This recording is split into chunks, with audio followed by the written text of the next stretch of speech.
In many ways, working with macros is very convenient.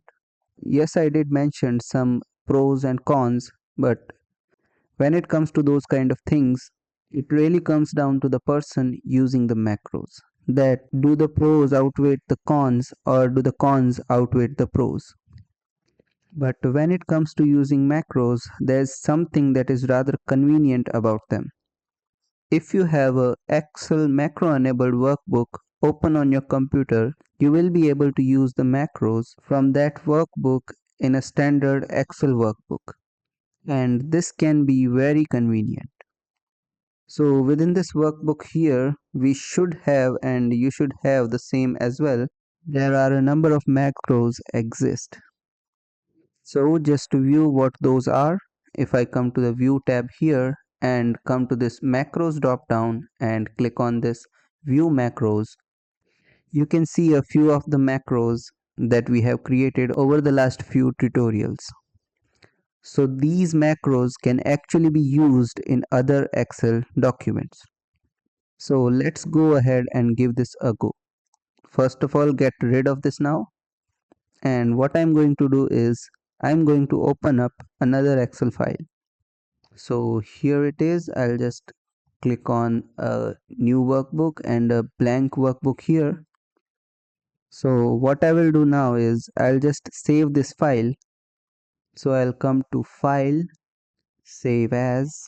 So now I'll just click on Browse and I'll save it on my desktop for now, and I'll name it as macros test. You can name it whatever you want. And in this drop down, as you can see that this file will be saved as an standard Excel workbook. And this would be with the file extension .xlsx. And it is not saved as an Excel macro enabled workbook.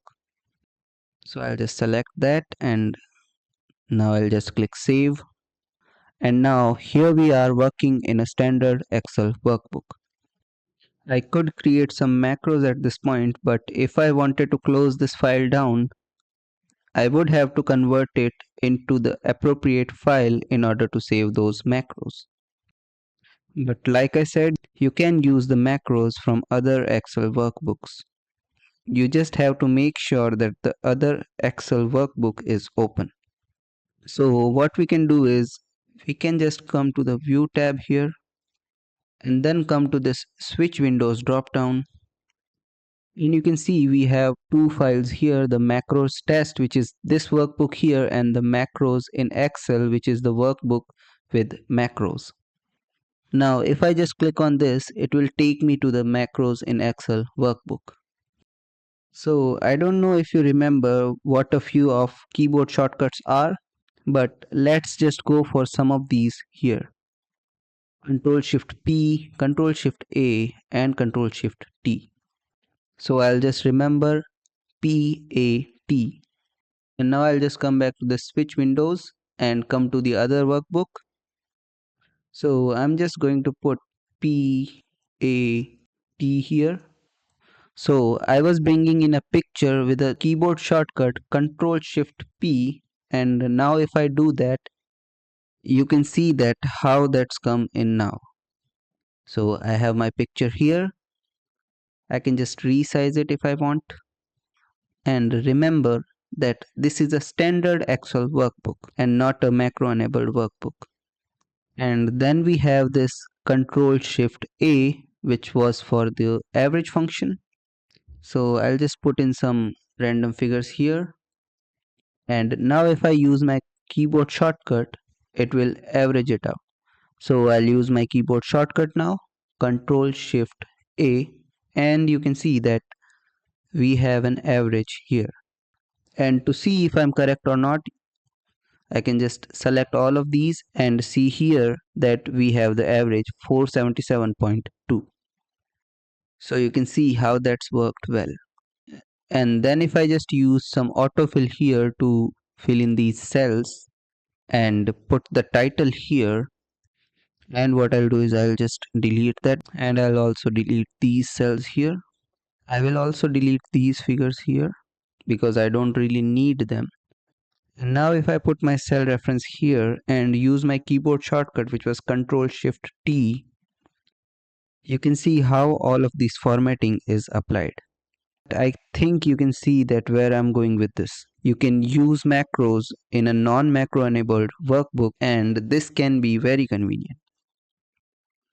When it comes to sending and receiving Excel documents, sending a standard Excel documents is no problem. Most people trust this, but as soon as you try and send an Excel macro enabled workbook, this is where the game changes. An Excel macro enabled workbook can contain a virus, so someone could actually send you a malicious macro enabled document. When you open up these kind of files, Excel will give you a warning and just ask you if you know the source, so you do have some protection. But yeah, the main point I want to make is sending and receiving these type of documents can be quite difficult. So being able to use a macros in a standard workbook can be very helpful. So now we are at the end of this section, and now maybe you already know that macros is useful for repetitive tasks.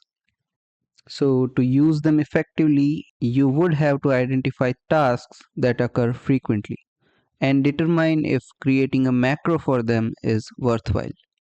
But in my opinion, when it comes to using macros, the cons seems to outweigh the pros. A few of the cons I'm sure you are already familiar with at this point. But just looking at the third point here, the method shown in our videos has some limitations. So it can only be used for some basic tasks. Personally, I think Microsoft created this method to make macros more accessible. But it was not going to be anywhere near as effective as using a VBA code itself. So learning VBA would be useful, but as I mentioned a few times now, it would take a long time to learn. You might also want to consider that only a small percentage of people will even have the ability and or will to learn and remember thousands of lines of VBA codes. Having now learned about the user-friendly side of macros, it begs a question, is it worth using them? Well, I think this is a question only you can answer.